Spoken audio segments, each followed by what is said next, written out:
Good morning, folks. How are you doing? Today's the 21st day of September 2024. It is Saturday. Blue skies down here in Tampa. It's about 10 minutes till 9 in the morning. I hope you are doing well. This is going to be the first of, I think, 3 short videos I'm going to make for you this morning. This first one's going to deal with Russia has published a list of neoliberalized countries that they consider to be detrimental to the interests of not only other nations across the world, but also to their own people. So, as a result, they have published a list of nations where people who live there, citizens, can make easier entry into Russia if they choose to repatriate, if they choose to become an expatriate, or to take off and leave and go live in a decent, civilized country. It's interesting. It's interesting in that, I'm old enough that I wasn't alive back in the day when kids were, few people are, but back in the day when kids were taught to duck and cover under their fucking school desks. I don't think they were still doing that when I was in elementary school.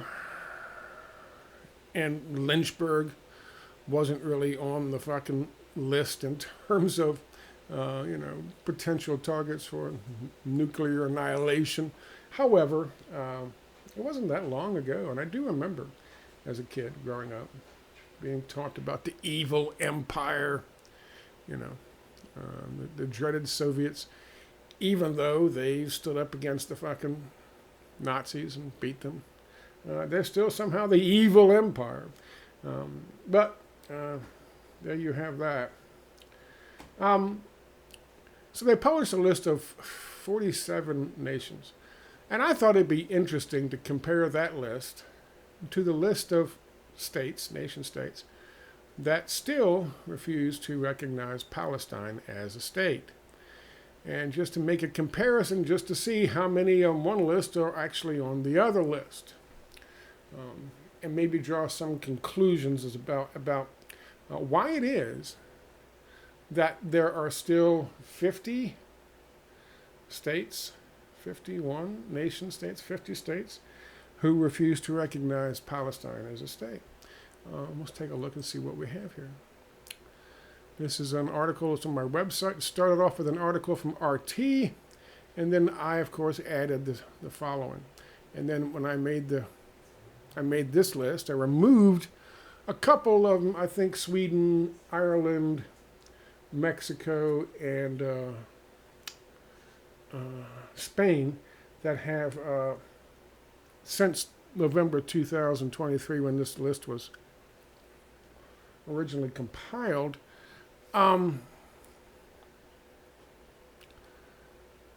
they've recognized Palestine as a state since then.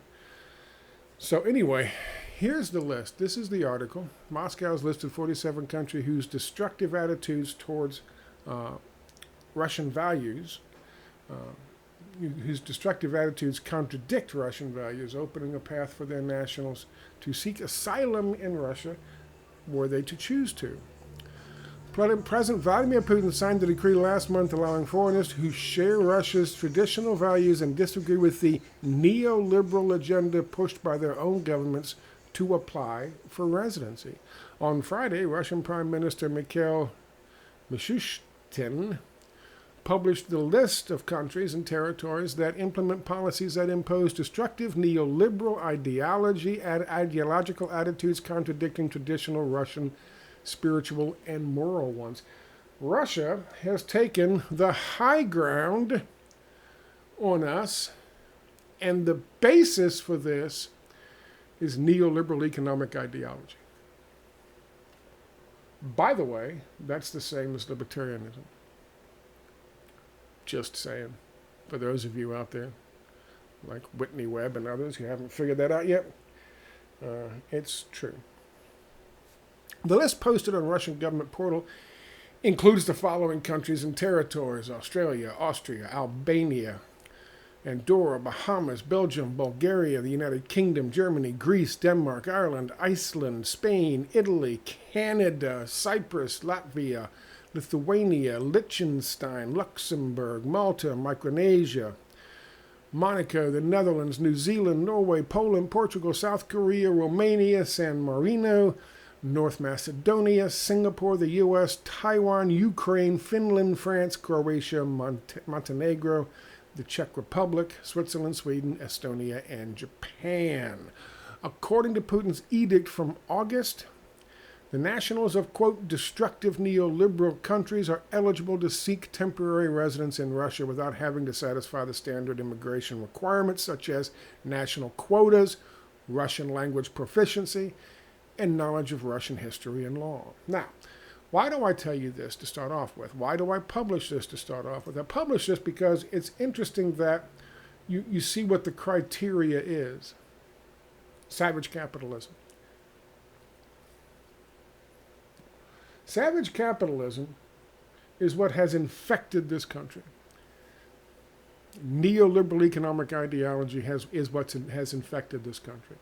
And if you think for 1 second, well, that's represented in this next election by fucking Kamala Harris and the Bidens and the Clintons and the Obamas, but not Trump. Trump's a populist.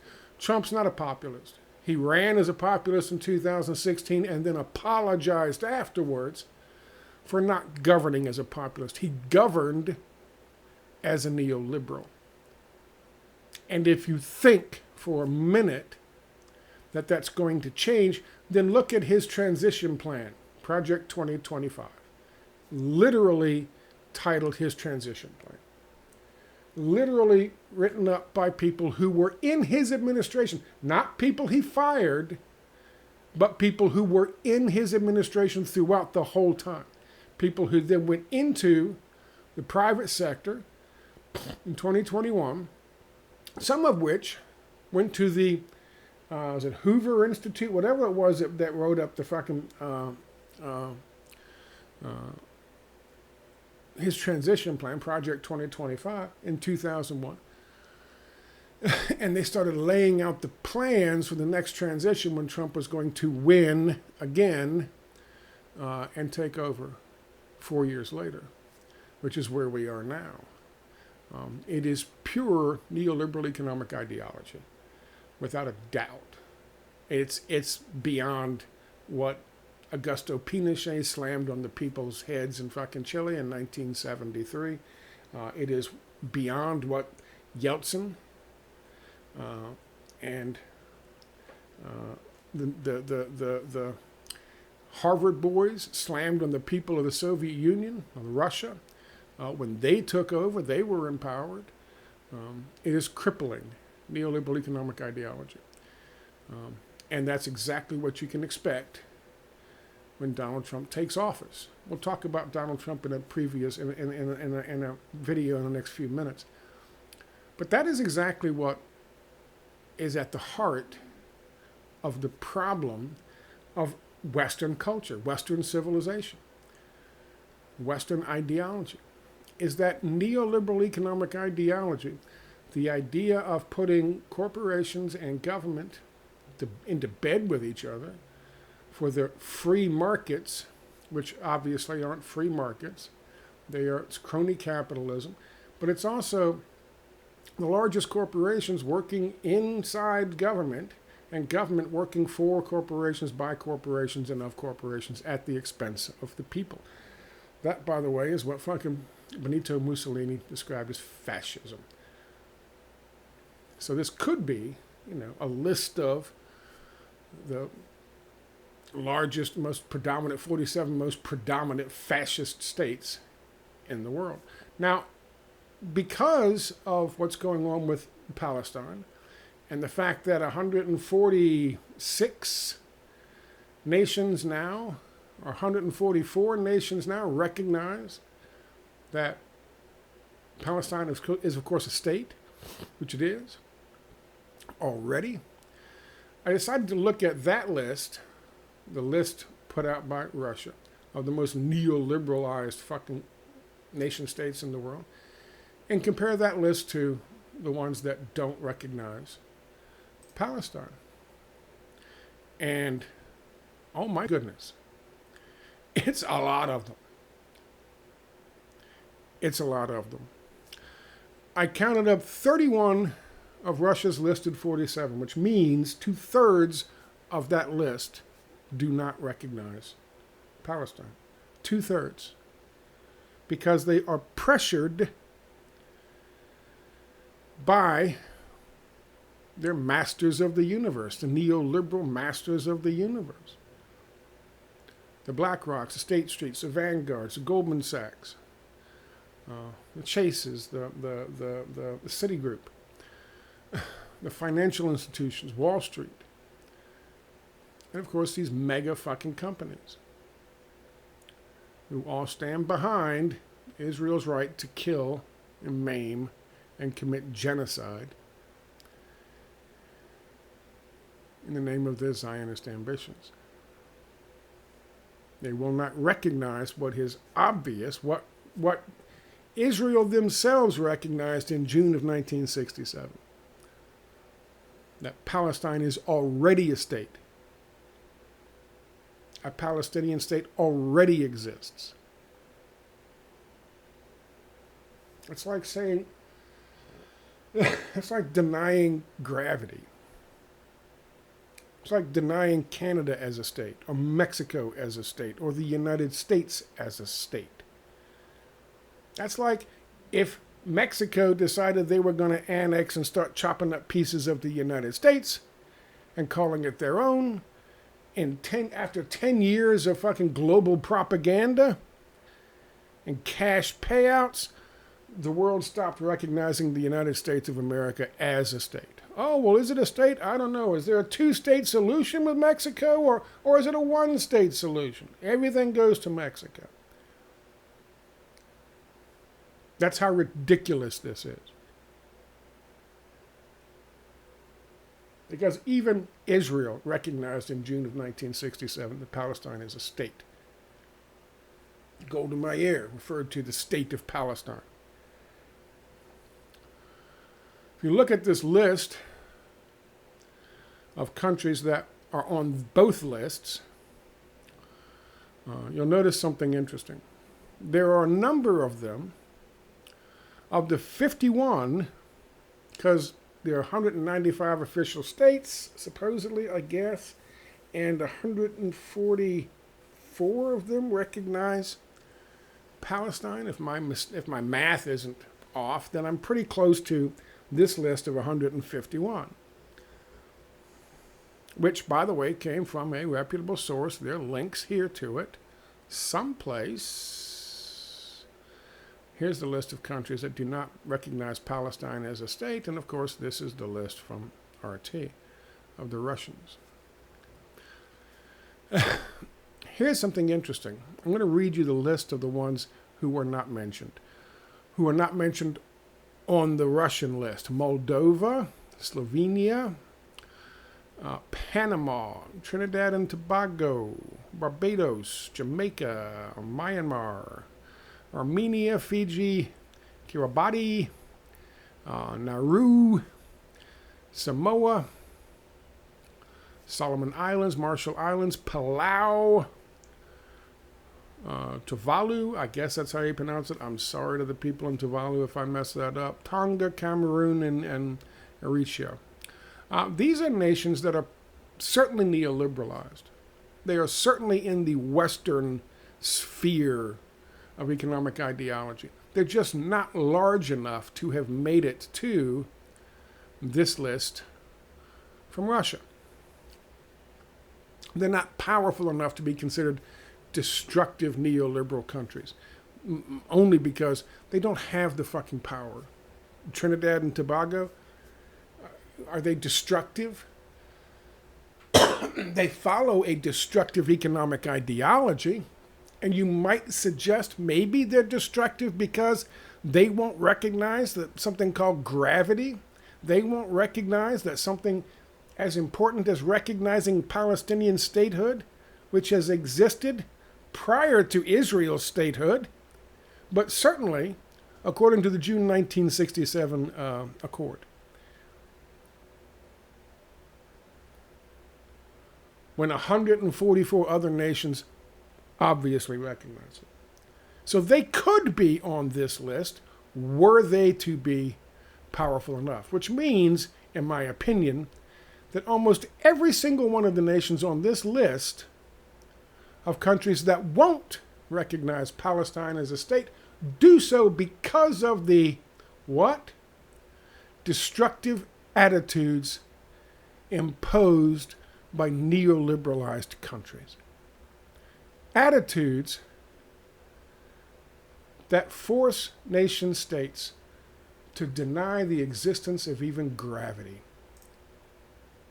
to deny the existence of a Palestinian state.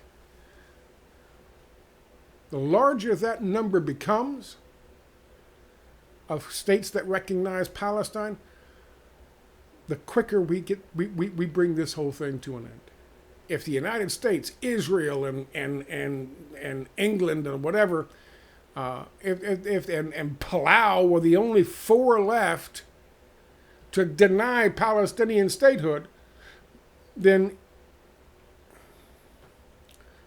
they're not going to stand on that position for very much longer. They couldn't. They can't. It's over.